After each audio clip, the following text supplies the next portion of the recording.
So today I'm going to overhaul this carburetor here. So this is an original Mikuni one, that's how you pronounce it. I also have, just to show you, this is a modern equivalent. I've used these for years and to be honest I've never had a problem with them. If you go back to the very first ones, the only real issues was the pitch circle for the mounting holes and this throat diameter were often, or sometimes not right, which was having real problems in running. It's a needle for it there. That looks in not bad condition. There's some abrasion there. The needle looks okay, but you can never really tell. Not microscopes, glasses for looking better at these, but I won't do that. Interesting thing was, this is a spacer. This has got a joint on it. There was no joint on the face which went to the reed valve, so there was more than likely a bit of leakage there. So I don't know whether I've got any spare gaskets, so I'll probably have to make one. Anyway, let's see what we've got. So I have had this bowl open before, some time ago, and the strange thing was there wasn't a hell of a lot of fuel in it. Normally the bowl's got a bit, and there wasn't much in this one, which made me think that maybe there was a blockage in either the filling valve, the float valve, or in the line to the carburetor itself. And that's why it seems to be really low. No worries. So I do have a bit of a problem with this, in that I don't know how well it comes out, but some of these faces are not great, especially around here. It probably won't show at all, but there definitely seems to be quite a bit of damage to these faces, so I'm going to dress that up. The big problem is this thing gets in the way when you dress them up, but we'll see what we can do. That's the gasket. So the gasket is definitely well used. Doesn't look in good condition at all. See the permanent deformation from this lip here, which is exactly what it's supposed to do, but other than that it doesn't look great. Right, so take this apart. So we've got the floats, the float valve, float nozzle, and then we've got the pickup nozzle and the emulsion tube and the air bleed. So easiest thing is take the floats out first. A lot of people panic a bit, if you like, over the float height. Okay, so you vary the float height by basically, if you can see it, moving this tab up and down, and it does give you a dimension to measure, but as a very experienced motorcycle mechanic once said to me, if you have a problem with the carburetor, it's never the float height. Okay, so I tend to work on everything else, and only when I've done everything else to death do I look at the float height. I don't know if you can see that, but that looks like it's bent. So this is the nozzle and the emulsion tube.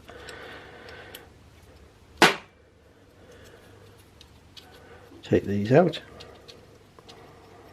Got a bit of corrosion products in there.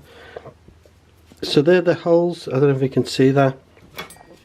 Just around here, and sometimes it entrains air into the fuel flowing up into the throat. It's being induced into the throat. By doing that, it improves the atomization, and it also thins the fuel. So if you've got blocked emulsion tubes, and I have seen this on a number of occasions on poor running bikes, that this is blocked, what it does then is that the bike's running very, very rich. You got poor atomization, you got basically neat fuel going into your cylinder, and it wets and dampens the spark from the, so you have very poor running or no running at all. So it's always a good one to check. On some bikes, this one's really easy to take out. On some bikes you've got to actually push the emulsion tube out from inside, and on some other really cheaper bikes, like me, I think my daughter's PC50's like this, you can't get the emulsion tube. So this thing is the overflow. So if you do set the height too high, it'll come out of here, and you'll see it draining out of here. So we'll carry on with this. If you can see, it's quite a lot of corrosion products around here. But we'll get that cleaned up. So we'll take out the float valve nozzle.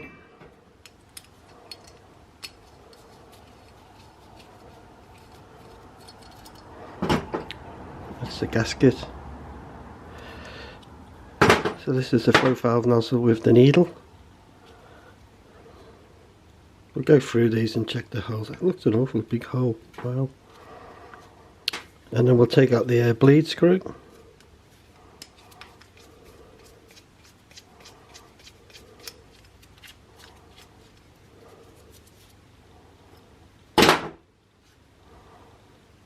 Again, I'll be checking all these. I'll see if we can see it on the camera.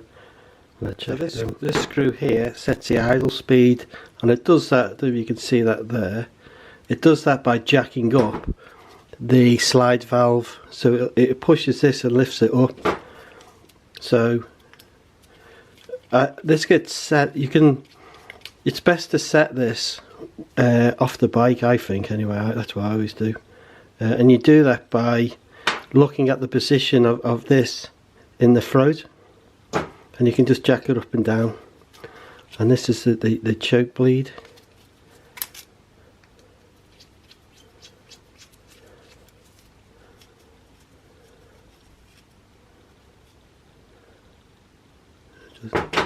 Looks a bit ropey, doesn't it? So I rather suspect all the passageways are probably partially blocked as well, so I'll have to figure out how to get them off. And the last thing is obviously the choke itself, so let's get that out.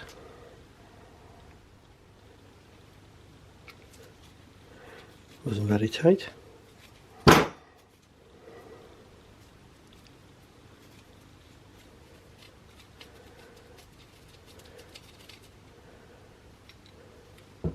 Obviously the important bit is this seal here, which actually looks pretty good.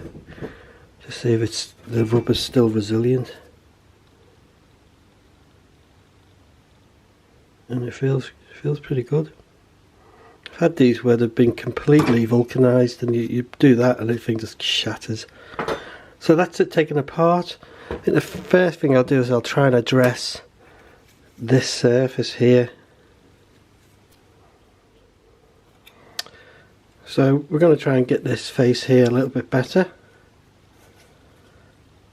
So to do that, I've got a towel and a little bit of wet and dry.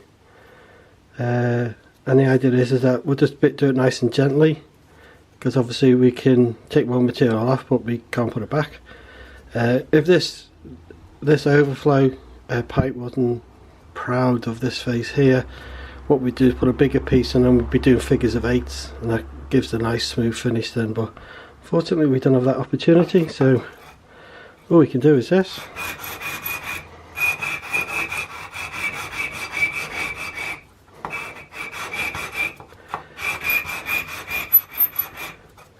I'm using an old tile because it's flat. So if you had a nice plate you had confidence in, then obviously use that. Now it's starting to clean up, you might be able to see a little bit better what I was talking about. So if you can see, we're polishing these areas, but we do have low spots around here, especially around here, and that would have been a big leakage path for the fuel. A little bit more around here, so we'll just keep going at this. It's coming off, it's going to be fine. We're talking about extremely small amounts, so we're not concerned about, you know, bowl height and stuff like that. I'm gonna call it a day at that. Still see some little corrosion pieces, pits here, but there is material all the way across now, and there's no obvious tracks. So the chance of there being a leak. Here, let me have a good look at that. No.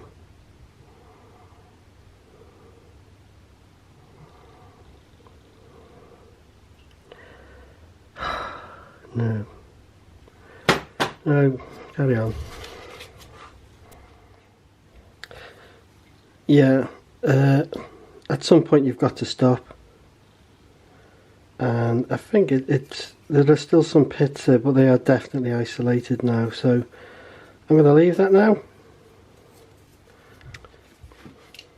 So one of the emulsion holes appeared to be clear, the other one was completely blocked, so hopefully that had something to do with why it wasn't fueling very well.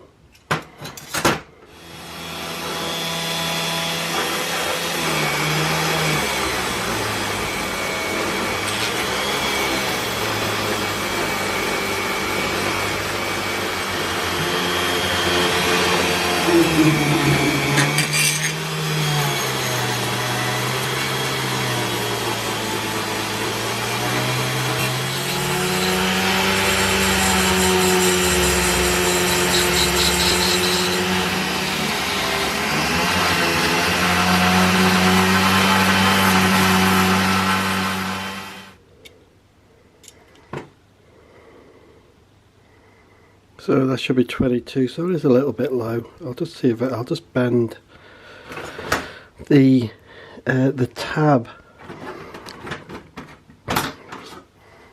which is this thing here.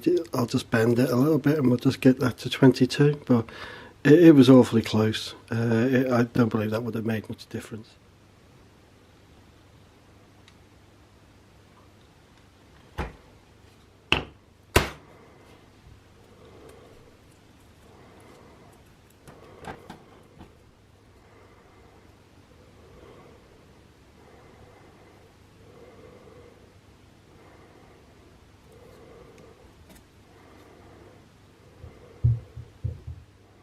This is the overhaul kit for this carburetor, and inside the bag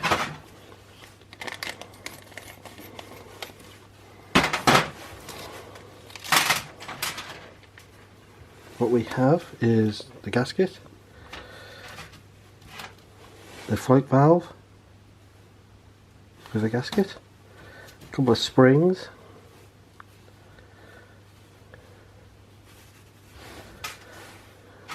and then the air restrictors and a new needle valve. Interesting, with the circular. Now, an interesting thing, I took the needle valve. This is the slide piston, the slide throttle, and this is a needle valve, and as you can see, it's actually the circular is on the top, right, which will mean that this will run, let's get this right, this will run really lean, which is a bit odd.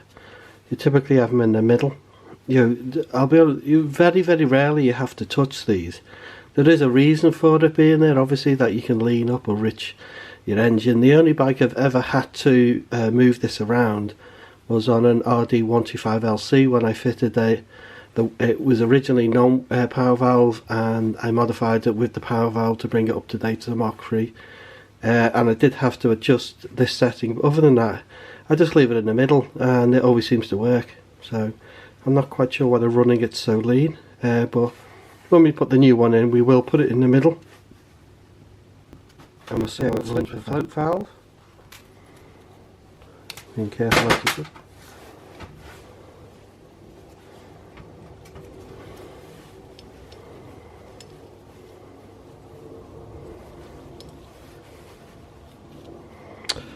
I did clean it using the Dremel. I do have an ultrasonic bath, but it's got a chemical in it which is really aggressive to aluminium. So it's great on metal, on steel, but really aggressive on aluminium. So I use the being aluminium screwing into. You just need very light pressure. Don't go crazy with this thing.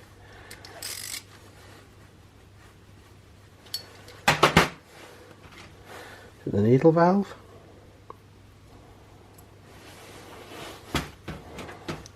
floats. You should always make sure that these haven't perforated. You should have a good indication now when you take this out. If you give it a bit of a shake, if you can hear liquid inside it, then obviously that's perforated then.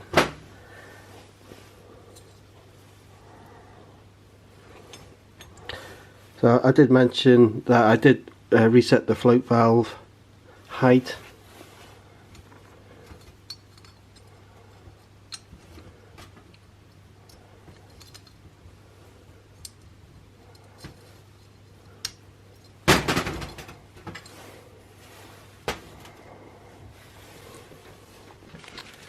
So fitting the emulsion tube, as I say, 2 of the holes were blocked, so hopefully that's made a difference.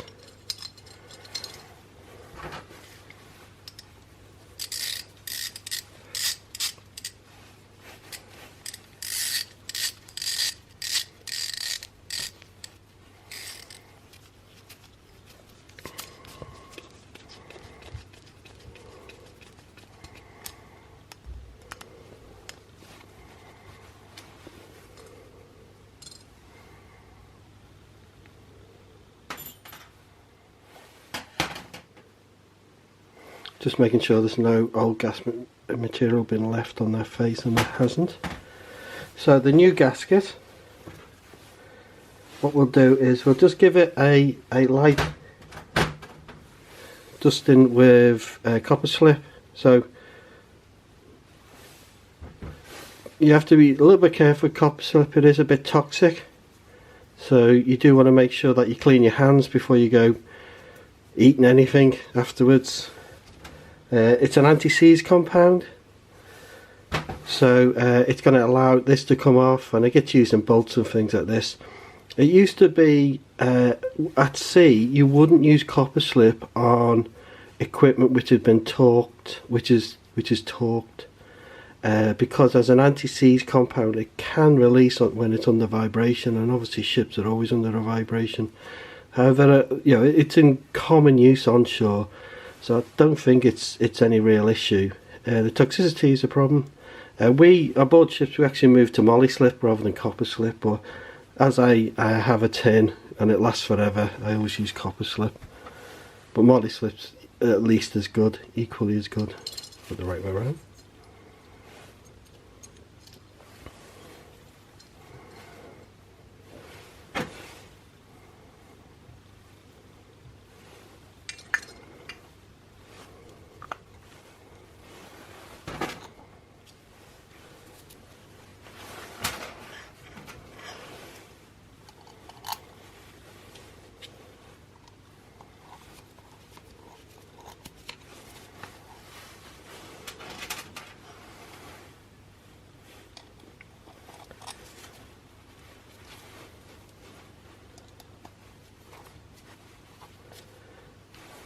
So once all the screws are in, just take the slack out of them before you tighten them up. So it just makes sure that this is a new needle, and it comes with a new circlip. So I'm going to fit this in the middle slot. Now the original one was at the top slot, which I think makes it run lean, and it's kind of a rule of thumb. It used to be a rule of thumb, don't know if it still is, that a lean engine will typically run a little bit hotter. I've seen various reasons why. It seems counterintuitive, I know, and I've seen various reasons why people believe that's true. That's a bleed screw fitted. Think it's true. Now to set these up, you should always follow the manual. Okay. However, if it doesn't say in the manual how to set them up, what I always do is set the idle speed. It's open. Okay, so it's slightly open. Okay, that's going to set your idle speed. This thing, before I start the engine, what I do is close it and back it off 1.5 turns, and then what you do, you start your engine, you then adjust your idle speed to where it needs to be, and then you start to close in this valve, and what should happen is that the engine res should start to increase, and at the peak, when it gets to its highest, wherever that is, that's where you stop. Okay, and if necessary, then you can adjust your idle speed down a little bit more, but that's how you set it up. Okay, that's how I set them up anyway. So this is the piston height. So this adjusts the idle speed. get that out.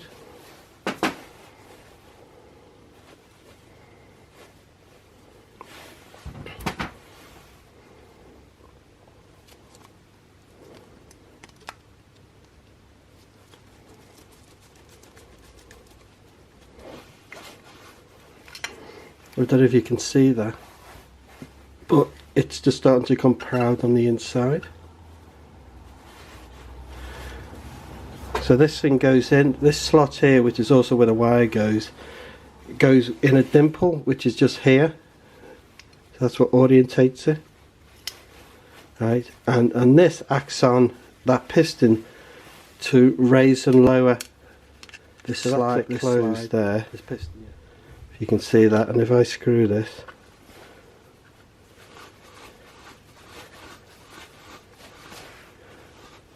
you just see it start to open, and there it is, just cracked open there. So I'll leave it at that, or maybe let's give it half a turn for look, quarter of a turn for look, what half then, right, and we'll leave it at that. So that's set the minimum speed of the engine, so we'll adjust it when it's actually on the bike. Let's put that thing back in. Well, this now obviously you attach to the throttle cable along with the spring, which, yeah, I'm sure you can figure that one out, and that's it.